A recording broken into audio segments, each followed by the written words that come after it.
Good morning students, कैसे हैं आप सब। उम्मीद करती हूँ आप लोग अच्छे होंगे। बेटा हम लोग सिलेबस के ऊपर पहले भी डिस्कशन कर चुके हैं कि हमारा 12th क्लास का बोर्ड का इस बार का यानी 21 और 22 का क्या सिलेबस रहने वाला है, क्या क्या क्वेश्चंस पूछे जाएंगे, ये सारी चीज़ें हम डिस्कस कर चुके हैं। आज जो हम वीडियो बना रहे हैं इसमें हम वन शूट यानी कि एक बार में सारे चैप्टर्स को, पूरा सेकंड टर्म के सिलेबस को, जो भी बोर्ड के एग्ज़ाम में आने वाला है, जो भी इम्पॉर्टेंट क्वेश्चंस रहेंगे आपको उन सब चीज़ों को डिस्कस करेंगे।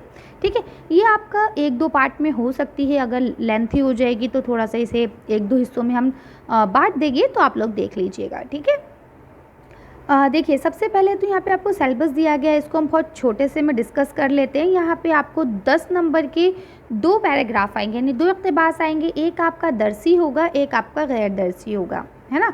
दोनों में ऑप्शन होंगे, दोनों में से कोई एक करना होगा, यानी कि दो इक़्तिबास आपके दरसी आएंगे, दो गैर दरसी आएंगे। ठीक है, इन दोनों में से कोई एक और इन दोनों में से कोई एक, ये 5 मार्क्स के होंगे। ठीक है, तो इस तरह से 10 नंबर का तो आपका इक़्तिबास हो जाएंगे, जो उम्मीद करती हूँ आप कर सकते हैं। देखिए जो गैर दरसी होंगे वो तो आपके सिंपल से रहेंगे, वैसे मैंने सैम्पल क्वेश्चन पेपर बना दिया है, आप उसमें जाके देख सकते हैं। लिंक वैसे मैं कमेंट बॉक्स और डिस्क्रिप्शन दोनों में डाल दूँगी, तो आप देख लीजिएगा जहाँ से आपको सूटेबल लगे। साथ ही साथ आपको पता है कि जो आपका दरसी इक़्तिबास होगा उसमें आपसे पूछा जा सकता है कि भाई ये इक़्तिबास कौन से चैप्टर से लिया गया है, इसको लिखने वाले कौन हैं, है ना, इसके अदीब कौन है। अगर आप शेरी करने वाले हैं तो आपसे पूछा जा सकता है कि भाई इसके राइटर मतलब आपके पोइट शायर कौन है।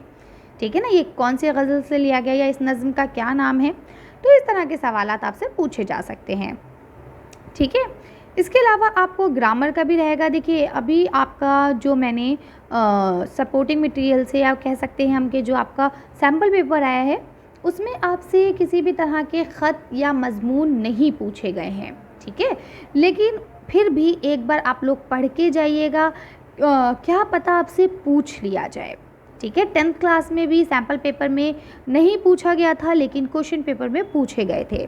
ठीक है, तो इस चीज़ का थोड़ा ख्याल रखेंगे आप लोग और पढ़ के जाएंगे, ख़त भी और मज़मून भी अगर आता है तो आप करिए आए। ठीक है, अब बात कर लेते हैं हम चैप्टर की। तो जो आपकी दो बुक्स हैं, एक का नाम है गुलिस्तान अदब, दूसरा है ख़याबान उर्दू। ठीक है, तो गुलिस्तान अदब में से ही आपके चैप्टर आने वाले हैं उमराव जान अदा, सुकून की नींद, मैं और वो, पौधे और जद पत्तों की बहार। ठीक है, तो ये आपके चैप्टर आएंगे नस्र में। अब देखिए इसमें से आपके क्वेश्चंस बन सकते हैं कि भाई पहले तो उमराव जान के जो चैप्टर के क्वेश्चन है वो भी पूछे जा सकते हैं। बाकी जो सैम्पल पेपर है उसमें इस बार क्वेश्चन ऐसे पूछे गए हैं कि भाई खुर्शीदुल इस्लाम के दो तनक़ीदी मज़मून के नाम लिखिए। ठीक है, या इकबाल मजीद के दो अफसानों के नाम लिखिए। इस तरह के क्वेश्चन इस बार ज़्यादा पूछे गए हैं, या किसको कौन से इनाम से नवाजा गया। ठीक, तो इसका मतलब ये होता है कि आपके जो शोरा हैं या जो अदीब हैं आप उनके बारे में ज़रा सा पढ़ लेंगे। ठीक है, तो इस तरह से आपके ये 4-5 चैप्टर्स जो हैं, 5 चैप्टर हैं जो आपके आ रहे हैं, इसमें से ये 3 चैप्टर तो मैंने डिटेल में अपलोड कर दिए हैं। अगर आप लोग देखना चाहें तो देख सकते हैं, लिंक डिस्क्रिप्शन में और कमेंट बॉक्स दोनों में है, आप देख लीजिएगा। अब अगर हम बात करें हिस्सा नज़्म की, तो हिस्सा नज़्म में ये आपकी 4 नज़में हैं, मतलब 2 गज़लें हैं और 2 नज़में हैं।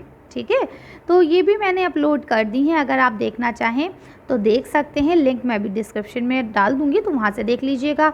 इसके अलावा अगर हम उर्दू अदब की तारीख़ की बात करें तो इसमें उर्दू ज़बान का आगाज़ और इर्तिका, फोर्ट विलियम कॉलेज की अदबी खदमात, तरक्की पसंद तहरीक और अलीगढ़ तहरीक के बारे में पूछा जाएगा। तो ये भी अभी हम इसी वीडियो में शॉर्ट में सब कुछ डिस्कस करेंगे, इसके चाहे 2 हिस्से बने या 3, पूरा सब कुछ आपके साथ डिस्कस किया जाएगा ताकि आपको एक जगह पे सारा सिलेबस और ख़ास तौर से इम्पॉर्टेंट क्वेश्चंस मिल सके। ठीक है, जो क्वेश्चन जर्नली बार बार रिपीट होते हैं वो क्वेश्चन मैं आप लोगों के साथ डिस्कस करूंगी। और अगर हम ग्रामर की बात करें कवायद में, तो आपसे पूछा जा रहा है कि भाई काफ़िया, रदीफ़, मतला, मक्ता ये क्या है। इसके बाद सनद की पहचान पर जो सवाल आएगा, आप अक्सर कहते हैं मैम सनद क्या है और ये तो समझ नहीं आ रहा है, या फिर मैं कहूँ तशबीह पूछिएगी तो मैम ये तो है नहीं। तो बेटा सनद के अंदर ही तशबीह और इस्तिआरा आता है। ठीक है, तो तशबीह और इस्तिआरे के बारे में भी हम डिस्कशन कर लेंगे अभी। चलिए, तो अब हम लोग अपने वीडियो को शुरू करते हैं। एक लाइन से शुरू करेंगे, सब चीज़ें पढ़ते चलेंगे। अगर कोई भी डाउट रहता है, कोई भी कन्फ्यूजन रहती है तो आप लोग मुझे कमेंट कर सकते हैं, मैं आपके लिए एक वीडियो उन कमेंट्स को लेकर बना दूंगी। ठीक है, ताकि आपकी सारी कन्फ्यूजन दूर हो सके। और एक सबसे इम्पॉर्टेंट चीज़ बेटा, पेपर आपको बिल्कुल भी कंफ्यूज नहीं होना है। आपका जो फ्रंट पेज होता है उस पे जो भी डिटेल रहती हैं आपकी पर्सनल डिटेल, उसे आप फिल कर लेंगे। फिर कॉपी को बैक साइड से यानी बिल्कुल उल्टा करके दूसरी तरफ से शुरू करेंगे, और जिस तरह से हम हमेशा राइट हैंड की तरफ से उर्दू लिखते हैं सेम उसी तरह से लिखेंगे। आप ये नहीं सोचेंगे कि शायद हिंदी की तरह लिखना हो, ये नहीं करना है आपको, ठीक है। क्योंकि बहुत सारे बच्चों के ऐसे कमेंट्स आते हैं जो मुझे थोड़े अजीब लगते हैं, लेकिन ठीक है, अगर कन्फ्यूजन है तो उसे दूर करना मेरा काम है। तो अब उम्मीद करती हूँ ये बेसिक चीज़ें आप लोगों को क्लियर हो गई होंगी। अब हम यहाँ से देखिए एक लाइन से पढ़ना शुरू करेंगे। पहले उमराव जान अदा के बारे में थोड़ा सा डिस्कस करेंगे और जो क्वेश्चन पूछे जाते हैं उनको देखेंगे।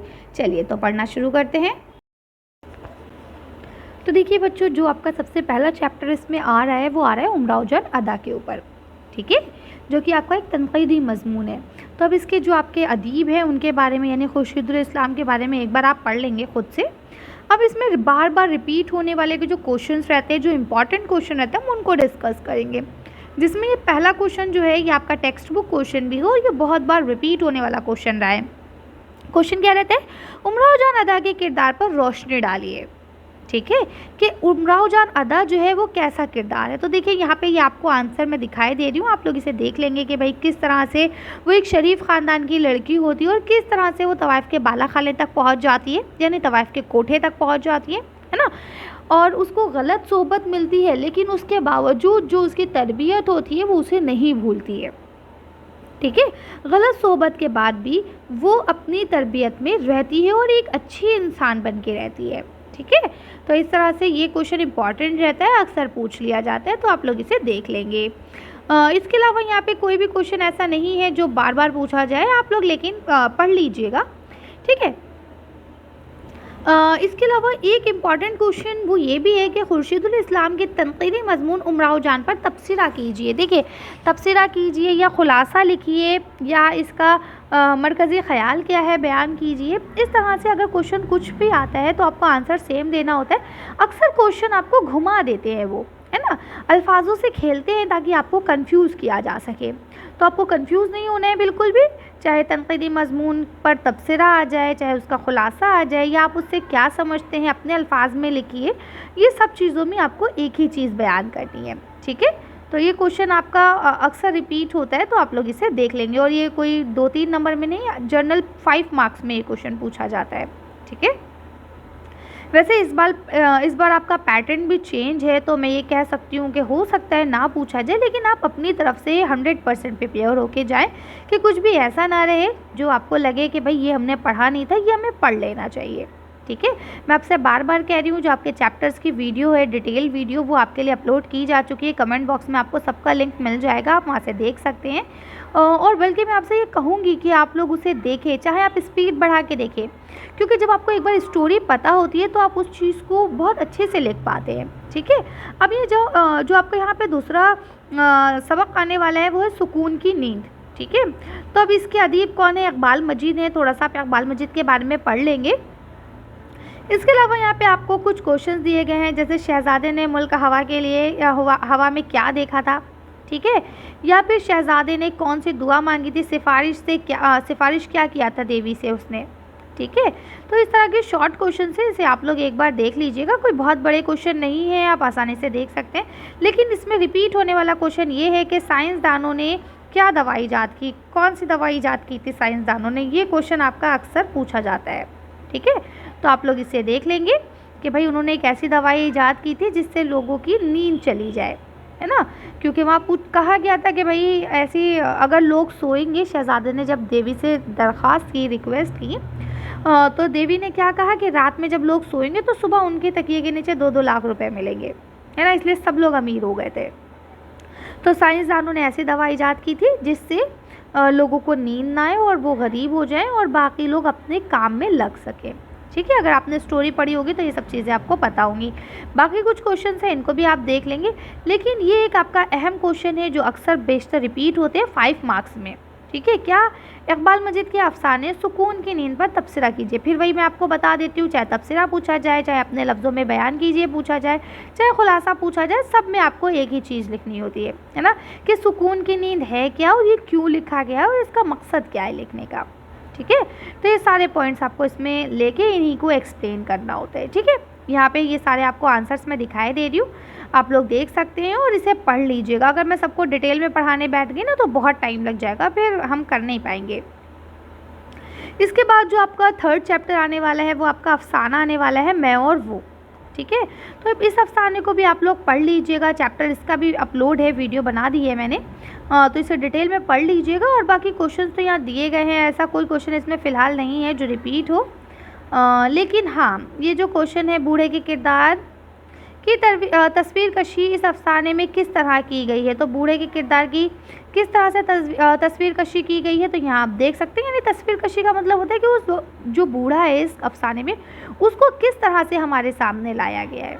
ठीक है, अब फिर से इसमें एक आपका क्वेश्चन अक्सर रहता है कि भाई इसके खूबियाँ बयान कीजिए या इस तरह से, तो अगर ऐसा कोई क्वेश्चन आता है तो आप स्टोरी पढ़ेंगे, वो आपका आसानी से क्लियर हो जाएगा। अब हम अगर नेक्स्ट चैप्टर पे आ जाते हैं तो नेक्स्ट चैप्टर आपका रहेगा, एक मिनट, ये आपका कृष्ण चंद्र का रिपोर्टाज है जिसका नाम है पौधे। ठीक है, इसकी मैंने वीडियो नहीं बनाई है, लेकिन यहाँ आपके क्वेश्चन आंसर्स दिखा रही हूँ मैं आपको, तो इसे आप लोग पढ़ लीजिएगा अच्छे से। ये एक रिपोर्टाज है, देखिए मुल्क राज आनंद के बारे में भी इसमें कुछ पूछा गया है। तो इस तरह के जो भी क्वेश्चन आपके आएंगे आप उसे कर लीजिएगा, या मैं आपको एक एक आंसर दिखा देती हूँ ताकि आप लोग ईजिली पढ़ लें। ठीक है, अब यहाँ पे हमारे पास इतना टाइम नहीं है कि हम सबको डिस्कस करें, लेकिन हाँ आप कोशिश कीजिएगा कि इसे कर ले। लेकिन देखिए ये वाला जो क्वेश्चन है आपका, काजी अब्दुल गफ्फार की किरदार की क्या खुसूसियात बयान की गई हैं, वजाहत कीजिए। तो इस तरह के क्वेश्चन आपके अक्सर पूछे जाते थे पहले। अब जैसे यहाँ पे एक ये क्वेश्चन है, ये भी बहुत इंपॉर्टेंट रहता है, एक अच्छे रिपोर्टाज की क्या खुसूसियात होती हैं, क्या खूबियाँ होती हैं बताइए, या रिपोर्टाज किसे कहते हैं बताइए, या रिपोर्टाज से आप क्या समझते हैं बताइए, है ना। या फिर आपसे कहा जा सकता है कि कृष्ण चंद्र के हवाले से बताइए कि रिपोर्टाज क्या होती है। अगर इस तरह से कोई क्वेश्चन आता है तो थोड़ा सा आपको कृष्ण चंद्र के बारे में इंक्लूड करना है, और बाकी आपको इसी तरह से ही आंसर देना है कि भाई रिपोर्टाज किसे कहा जाता है और किस तरह से लिखी जाती हैं। ठीक है, इसके बाद आपका यहाँ पे नस्र के लिहाज से लास्ट चैप्टर है, जो कि एक आपका सफ़रनामा है जिसका नाम है जर्द पत्तों की बहार। ठीक है, ये रामलाल का है। तो ये देखिए यहाँ पे आपका क्वेश्चन ये लिखा है ना, एक अच्छे सफ़रनामे में हम क्या क्या खूबियाँ तलाश करते हैं, यानी हमारे नज़दीक एक अच्छे सफ़रनामे में क्या क्या खूबियाँ होनी चाहिए। ठीक है, तो देखिए अब कोई भी फालतू का सफ़रनामा तो हम पढ़ेंगे नहीं, सफ़रनामा ऐसा होना चाहिए जिससे हमारी नॉलेज में इजाफ़ा हो, है ना, जो हमारी जानकारी है, जो हमारे पास हम कह सकते हैं कि जो हमने सीख रखा है उसमें इजाफ़ा हो। ठीक है ना, तो इस तरह से आपको पता होना चाहिए कि भाई अब मैं कोई एक फ़ालतू सा सफ़रनामा लिख दूँ तो क्या आप पढ़ने बैठेंगे, नहीं बैठेंगे। ठीक है, सफ़रनामा वही पढ़ा जाएगा जिसके अंदर कुछ सीख मिले और जो इम्पॉर्टेंट हो, है ना। हम हर किसी की चीज़ें नहीं देखने बैठ जाते हैं, पढ़ने बैठ जाते हैं, हम वही पढ़ते हैं जो हमारे लिए फ्यूचर में अच्छा हो। ठीक है, इसके अलावा देखिए यहाँ पे ये क्वेश्चन जो है ना कोई 5 मार्क्स वाला कि भाई रामलाल जो है बहैसियत नस्र निगार क्या है, इनका तनकीदी जायज़ा लीजिए, क्योंकि सफ़रनामा किस में आता है, नस्र में आता है। ठीक है, तो नस्र निगार वो कैसे हैं, किस तरह के सफ़रनामे लिखते हैं, तो ये आप इस तरह से ये आंसर लिख सकते हैं।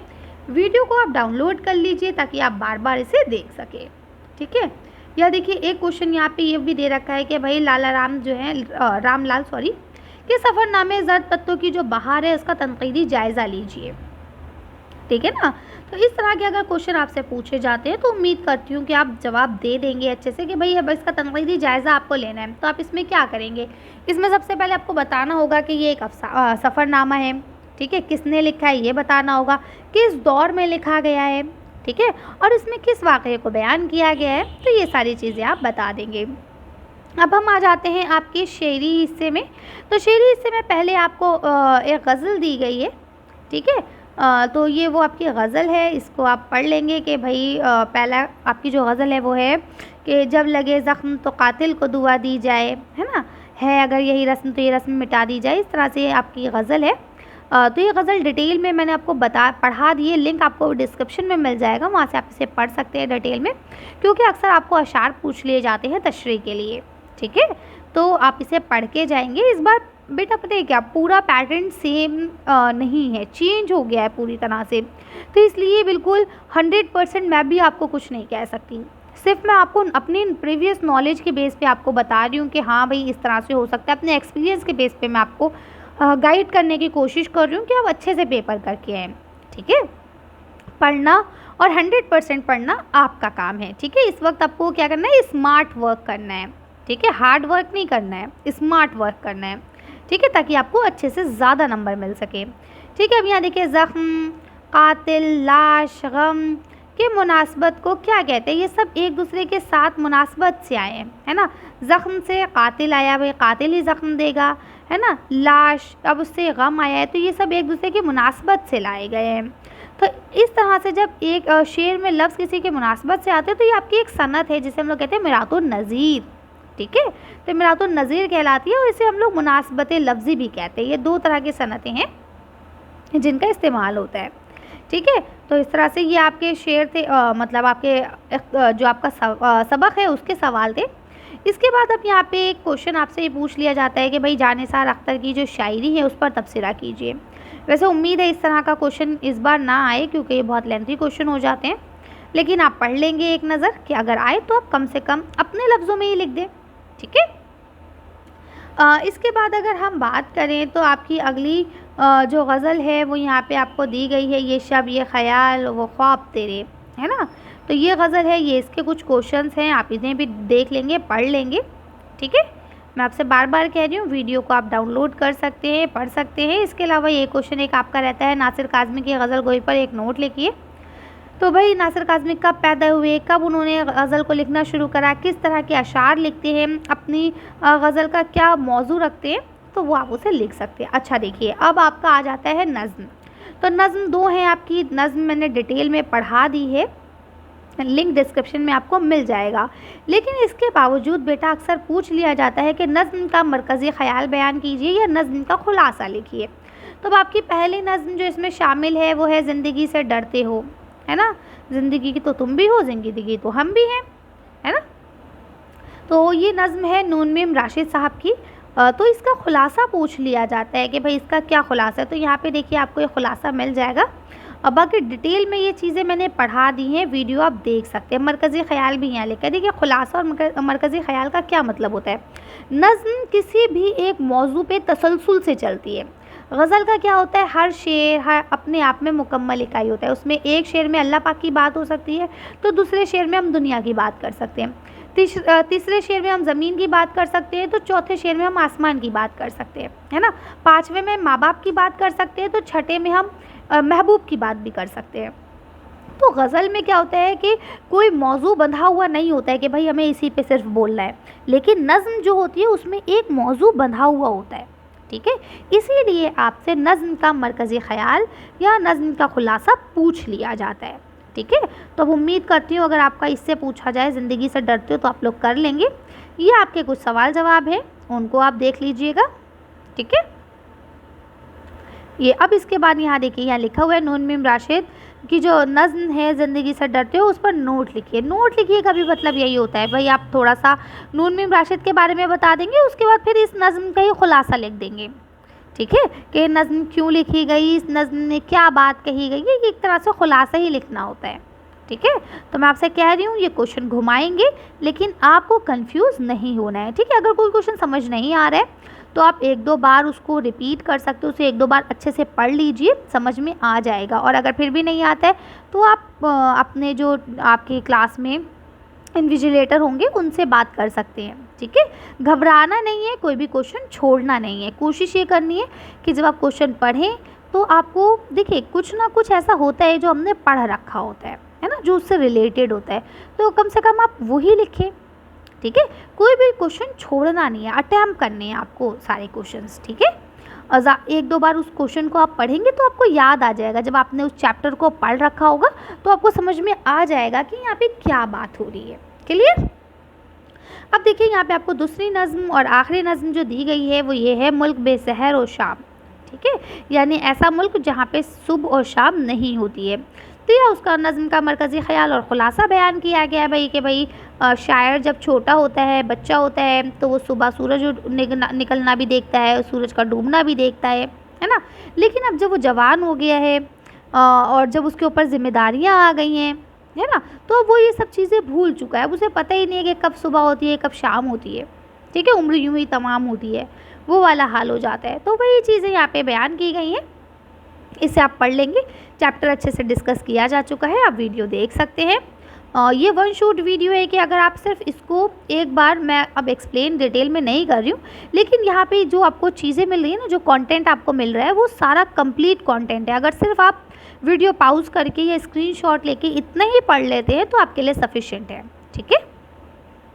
इसके अलावा आप लोग से मैं बार बार कह रही हूँ, खतूत को एक बार आप लोग देख लीजिएगा।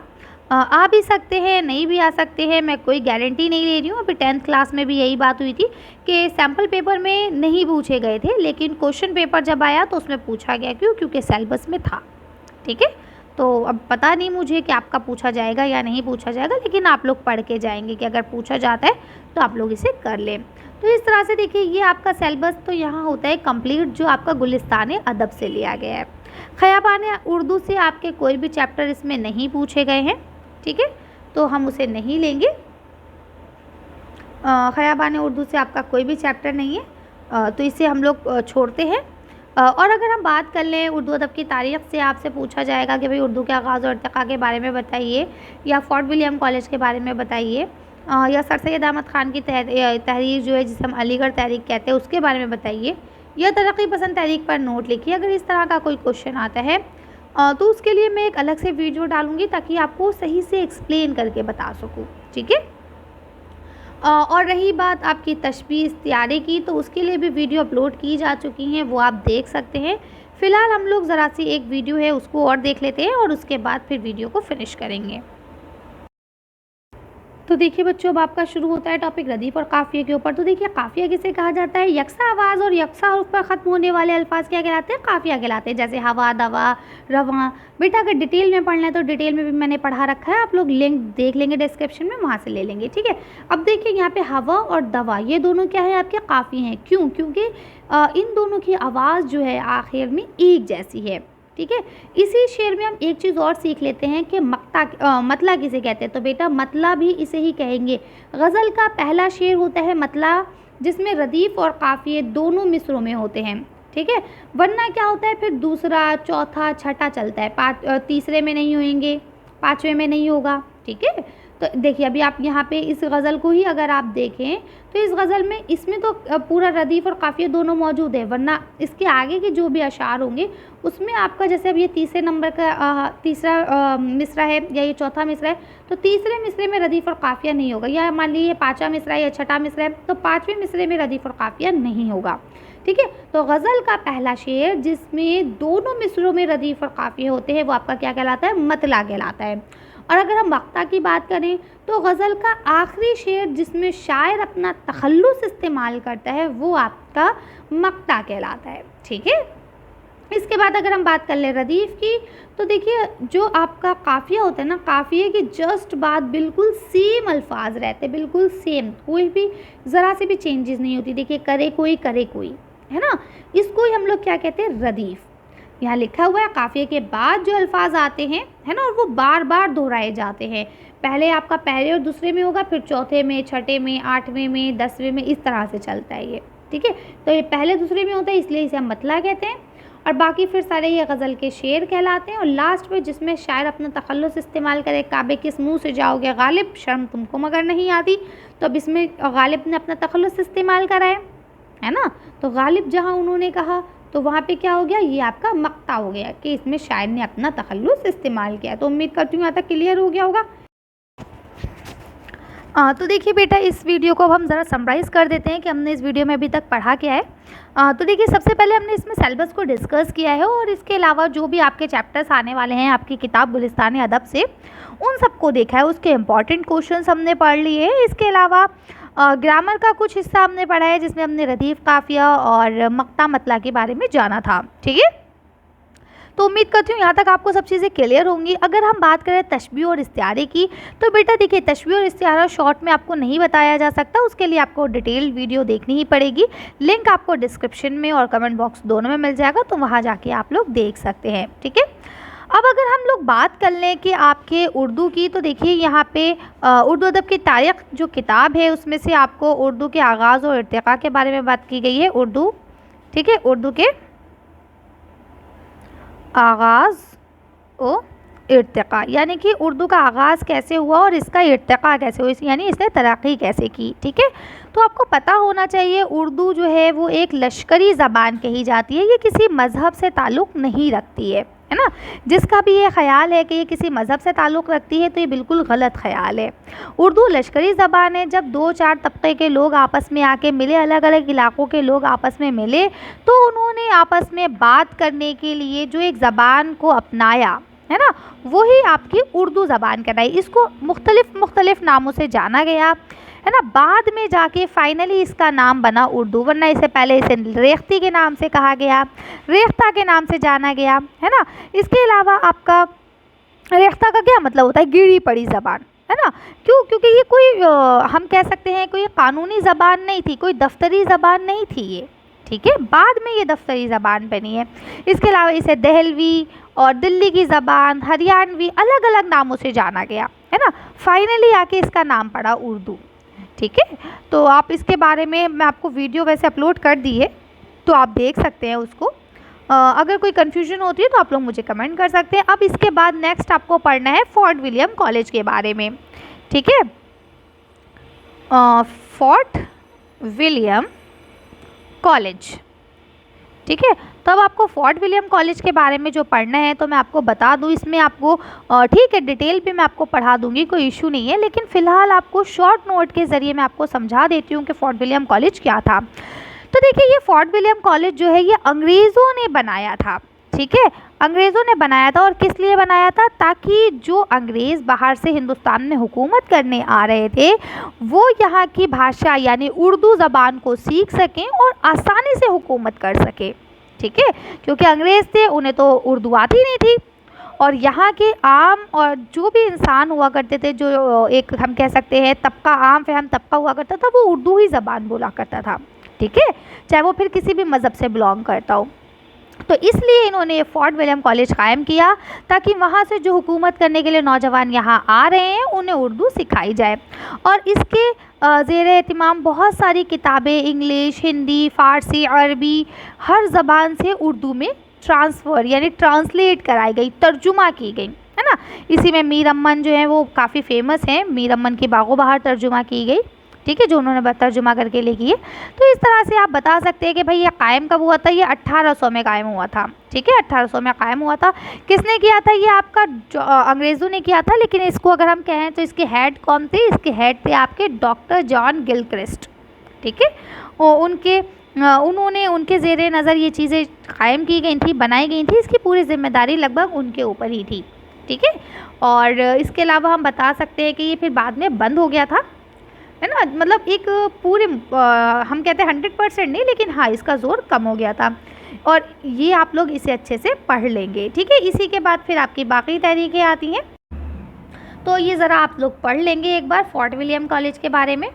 ठीक है, और इसके बाद अगर आपका कोई चीज़ ऐसी होती है जो आपको समझ नहीं आती है तो वो आप मुझसे पूछ सकते हैं।